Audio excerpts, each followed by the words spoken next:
மத்திய அரசின் சுற்றுச்சூழல் மசோதாவை ரத்து செய்ய வலியுறுத்தி வால்பாறையில் நடைபெற்ற ஒருநாள் அடையாள வேலைநிறுத்த போராட்டத்தில் தொழிலாளர்கள், வணிகர்கள் உள்ளிட்டோர் பங்கேற்றனர்.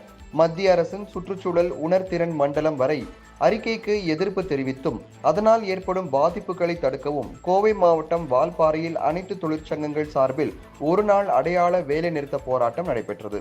இதையொட்டி வால்பாறை பழைய பேருந்து நிலையம் அருகே நடைபெற்ற ஆர்ப்பாட்டத்தில் அனைத்து தொழிற்சங்கங்களை சேர்ந்த தொழிலாளர்கள், அதிமுக உள்ளிட்ட பல்வேறு அரசியல் கட்சிகள், வணிகர்கள், சமூக அமைப்புகள் கலந்து கொண்டன. வேலைநிறுத்த போராட்டத்திற்கு ஆதரவாக பல்வேறு இடங்களில் கடைகள் அடைக்கப்பட்டிருந்தன. மசோதாவை மத்திய அரசு கைவிடும் வரை போராட்டம் நடைபெறும் எனவும், அடுத்த கட்ட போராட்டம் குறித்து அறிவிப்பு விரைவில் வெளியாகும் என்றும் போராட்ட குழுவினர் தெரிவித்துள்ளனர்.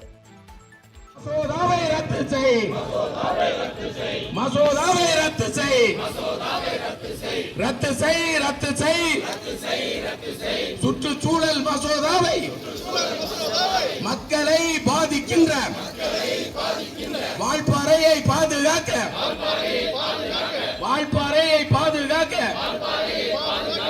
ஒன்றிய அரசே ரத்து செய், ஒன்றிய அரசே ரத்து செய்.